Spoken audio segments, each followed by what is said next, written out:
Well, good evening, everybody. It's day,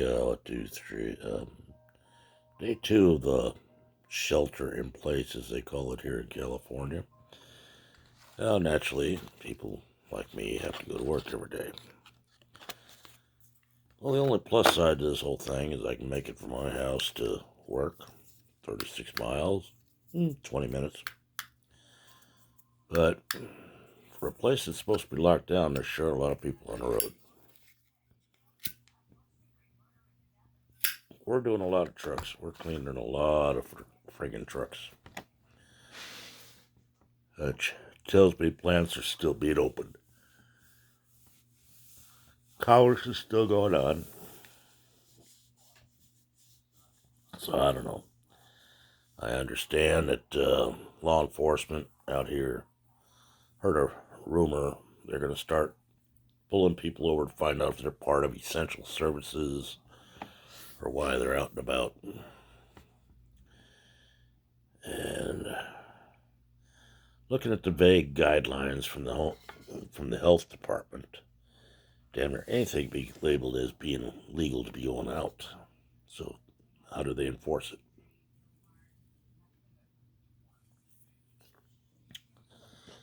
I don't know. Well, bosses decided to bring another guy back on that he just laid off due to this shutdown, which is fine. Get me back in the office to finish the paperwork, answer phones.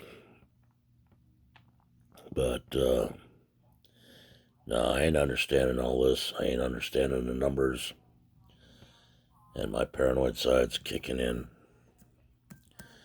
I don't know what the end game is. Haven't figured that out yet, but I'm working on it.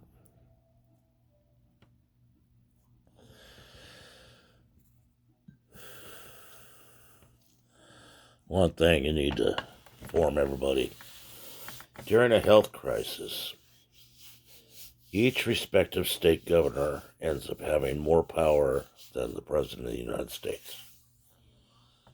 So the bill is down to you trust your governor. Or don't you? Yeah, pretty boy Newsom. He hasn't impressed me much.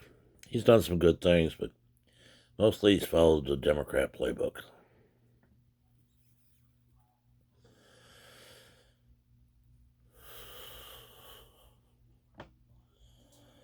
Yeah. Nobody knows how this is going to turn out. I know I'm looking at websites that show me one set of numbers from the CDC and then what the media is reporting. And 9 times out of 10, the media report numbers are jumped up higher than what the CDC says.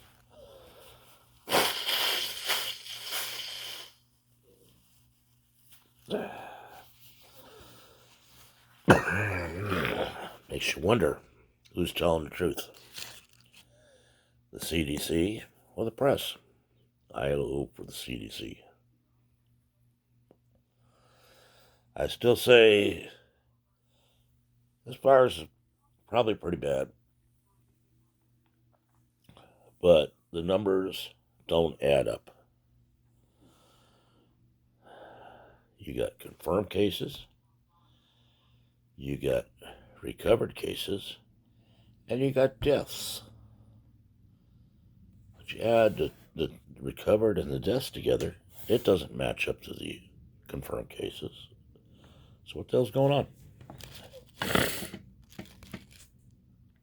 The numbers don't match, even close. So who's playing what game?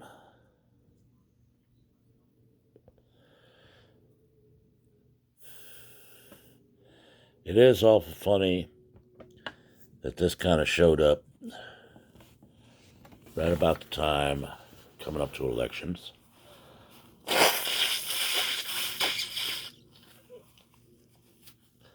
Where every stock market gain that our president could claim has happened under his watch evaporated.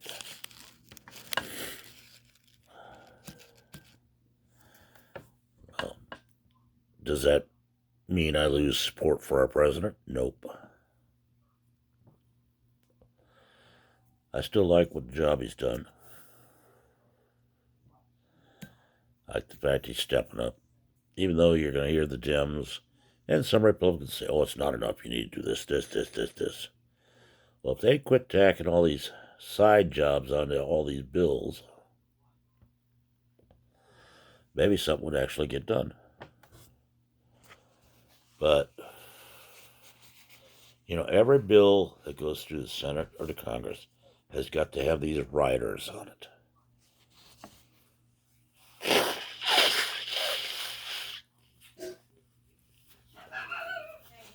Got to make it so my constituents can make money on this district or that district or whatever.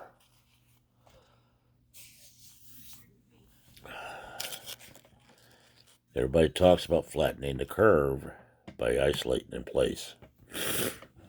But what good's that do when you're still allowing people to go to the grocery store, you're still allowing people to go to the pharmacy, do this, that, and the other. Oh, if they want to jog around the block, you let them. How does isolation in place to flatten the curve boil down to that much freedom?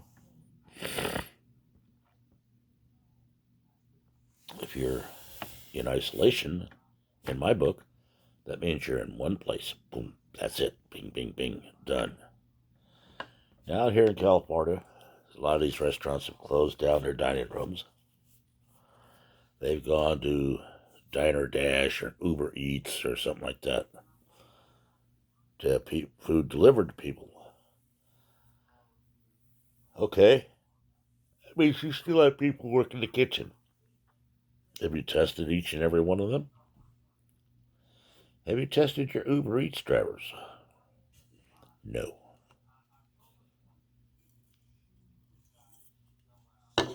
Now here, we've had this isolation in place for a couple days.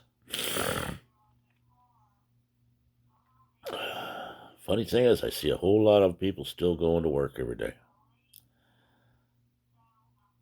I see the construction trade still going to work. Parts of it, anyway. I see the tow yards still working. I see pallet companies still working. Are you going to tell me they're part of essential services? Huh. Yeah, that's just my paranoid nature. But as I said, this is day 2 of the shelter in place, isolation, whatever you want to call it. Put people in a box and keep them there. These are just my views. Just an old, tired man. So, take it or leave it. Just giving you little snippets, that's all. There are rumors that in the city of Oakland, they're pulling people over after midnight, wanting to know why they're out and about. I hear rumors that they're going to start tomorrow with the police force pulling people over to find out why they're going out on the highway. Are they part of essential services? Now, seeing as there's no clear definition as to what's part of essential services, I don't see how they're going to enforce it.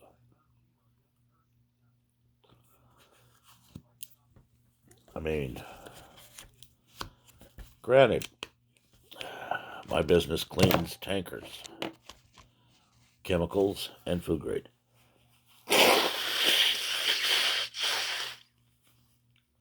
You have to pardon me. I've been out in the rain all day. Got a little head cold. And smoking don't help.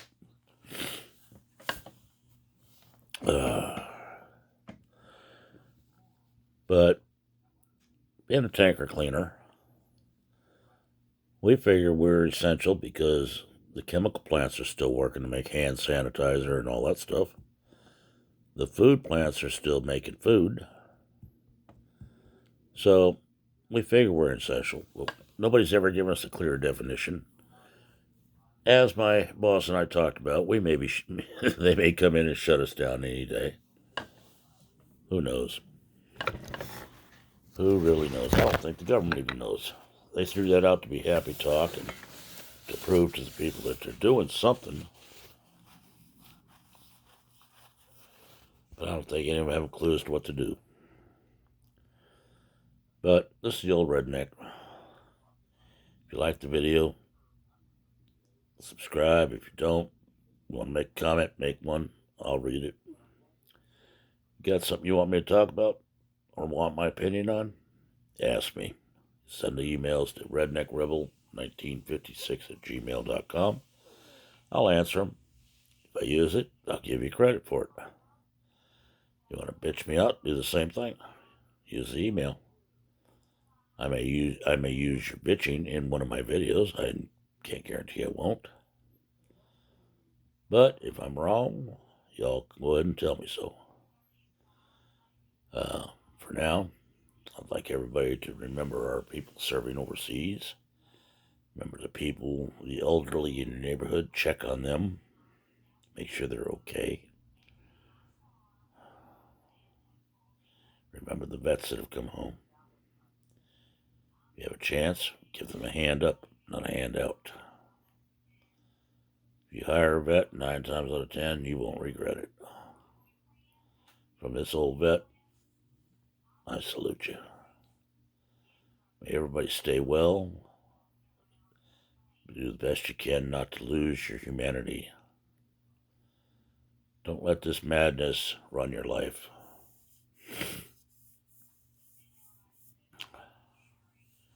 If you're sequestered with your family, treat them finely. Treat them as you wish to be treated. This is the old redneck. We're out. Till tomorrow when you hear day 3.